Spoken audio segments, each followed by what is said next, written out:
देख रहे हैं सुदर्शन न्यूज। डॉक्टर स्वामी जी, आदरणीय व्यासपीठ, उपस्थित बंधु आणि भगिनी, वैसे तो मैं खुद मीडिया से हूँ, मीडिया मालिक हूँ, भारत के टीवी चैनल के एसोसिएशन का वर्तमान में प्रेसिडेंट भी बना हूँ, लेकिन मैं इस बात को स्वीकार करता हूँ कि जब मीडिया फेल होता है तब सोशल मीडिया काम में आता है और उसका काम सोशल मीडिया से है। मुझे ये कहते हुए संकोच नहीं है, क्योंकि अब मीडिया सोशल नहीं रहा, ये फैक्ट है। मीडिया अब बिजनेस बन गया है और सरकार ही चाहती है कि मीडिया अभी मिशन ना बने, मीडिया कमीशन का साधन बने, क्योंकि आप भी खाओ हमको भी खिलाओ तो सब कुछ ठीक चलेगा। इसलिए मीडिया में मिशनरी ना रहे, ये काम सरकार की तरफ से हो रहा है।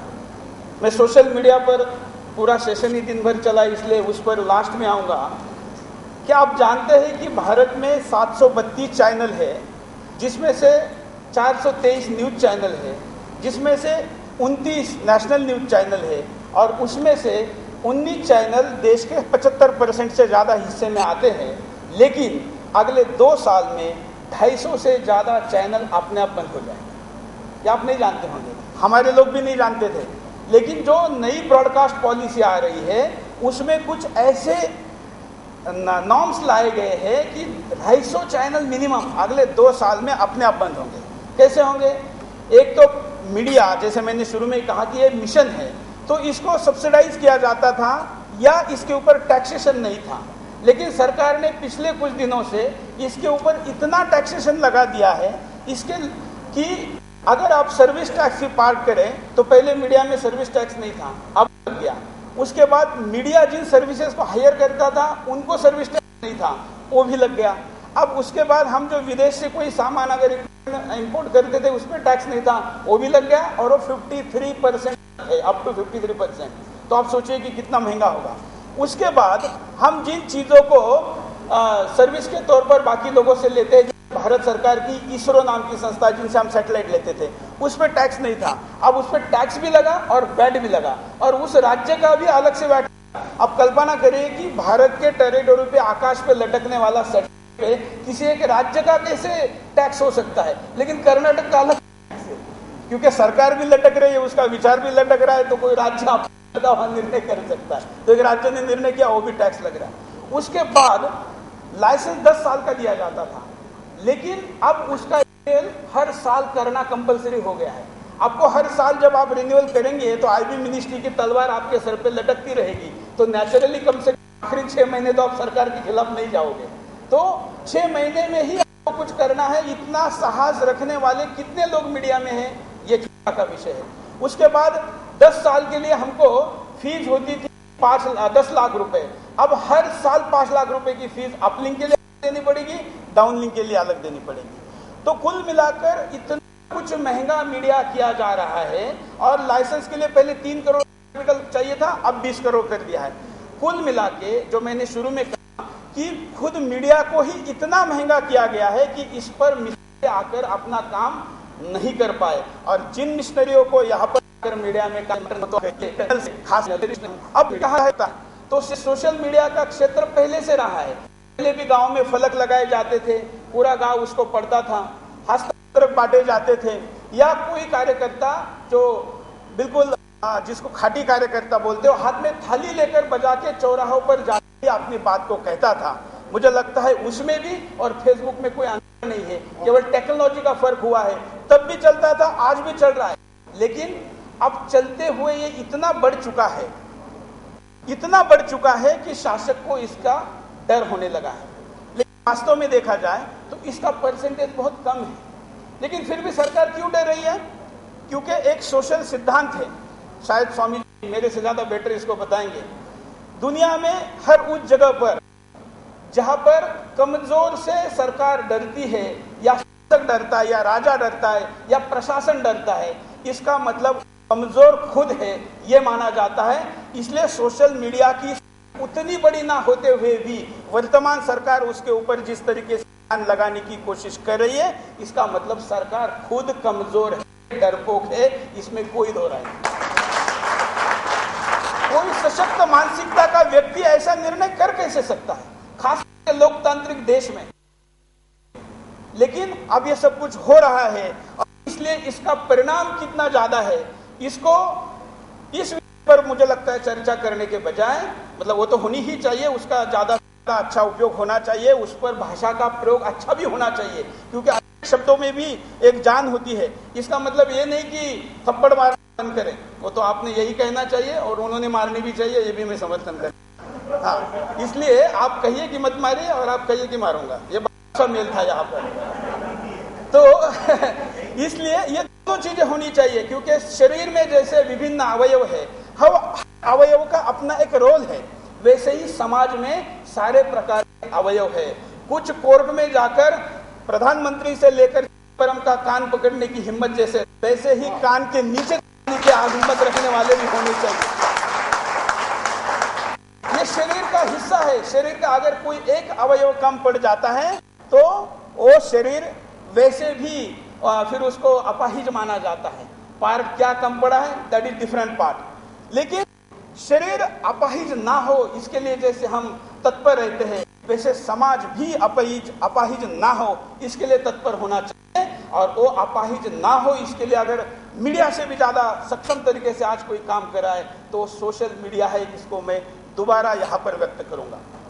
अब रही बात, इसको कितने अच्छे तरीके से फैलाया जा सकता है, मैं दो उदाहरण यहाँ पर जरूर दूंगा। आपको सबको पता है, हालांकि नाम लेकर बोलना नहीं चाहिए, लेकिन नाम ना लेकर बोलने के संकोच में हम अन्याय करते हैं विषय पर, इसलिए नाम लेकर बोलूंगा कि बरखा दत्त का और मीडिया के कुछ लोगों का वीडियो के बजाय ऑडियो टेप्स बाहर आया। देश के किसी चैनल ने नहीं चलाया, लेकिन जब वो फेसबुक पर या यूट्यूब पर आया तभी तो बाकी कुछ चैनलों ने चलाया, हम पर भी तो उसी के द्वारा पहुंचा। तो सोशल मीडिया का ये इम्पैक्ट हम देखते हैं कि बड़े चैनलों पर भी जाता है, और अभी बरखा को भी बुर्खा पहनकर अपने जगह पर शांत बैठने की स्थिति सोशल मीडिया ने लाई है। इसलिए अगर सिस्टमेटिक तरीके से उपयोग होता है, गाली गलौज के बजाय हम सही मायनों में सही तर्क के आधार पर अगर उसका उपयोग करते हैं तो हम अच्छे परिणाम ला सकते हैं।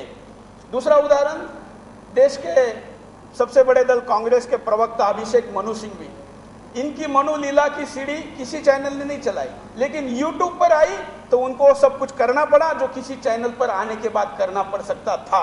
इसका मतलब सही उपयोग। तो इसलिए मैं ज्यादा बोलने के बजाय इसी बात पर जोर दूंगा कि हमारे हाथ में बहुत अच्छा साधन है, अपने क्षमता अनुसार, अपने विचारों अनुसार उसका अगर हम विधायक तरीके से उपयोग करेंगे तो हम सोशल मीडिया की हाइट को मीडिया से भी ज्यादा आगे लेके जा पाएंगे। यही अपेक्षा के साथ कि इसका उपयोग हम भारत माता के पुनर्निर्माण में कर सके और इतने महानुभाव इस विषय के लिए हमको मार्गदर्शन कर सके, यह अपेक्षा के साथ जय हिंद। बहुत अच्छा विषय है, इस विषय पर अधिकृत वक्तव्य भी आने वाला है और इसलिए मैं सोचता हूं कि हमारा उनका वक्तव्य थोड़ा सा अलग हो जाए।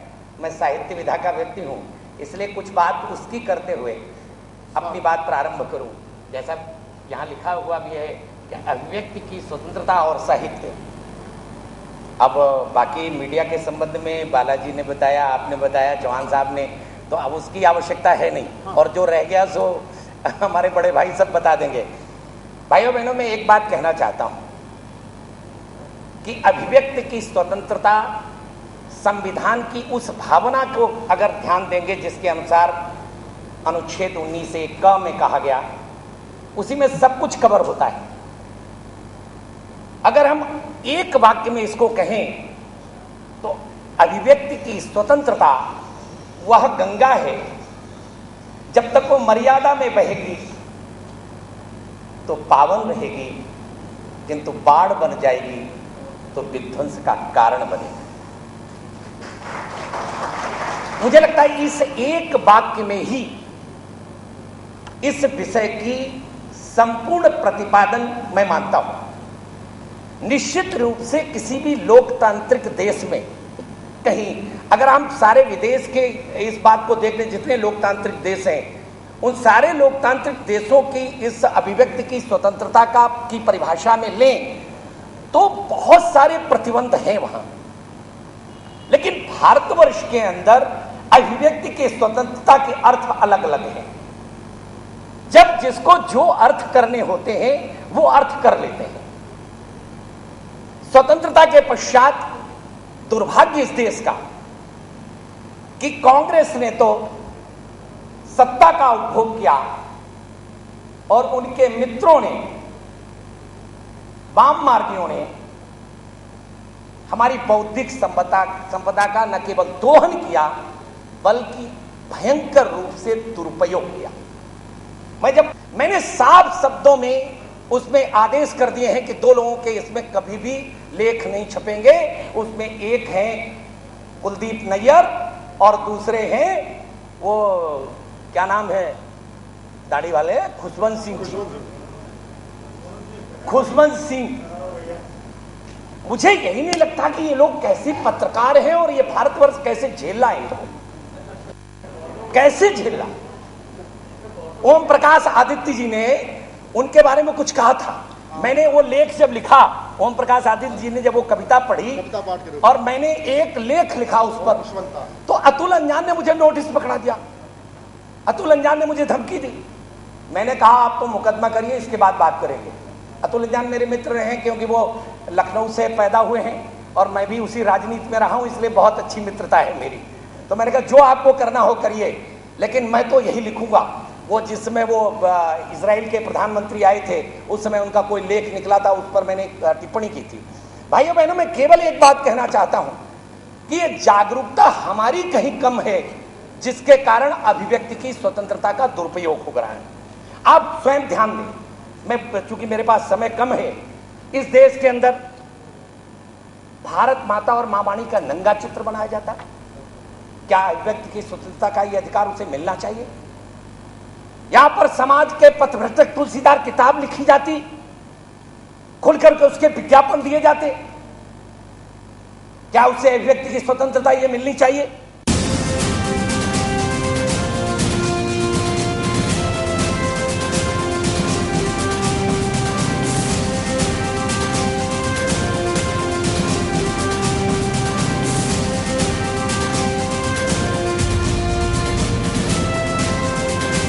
आप देख रहे हैं सुदर्शन न्यूज।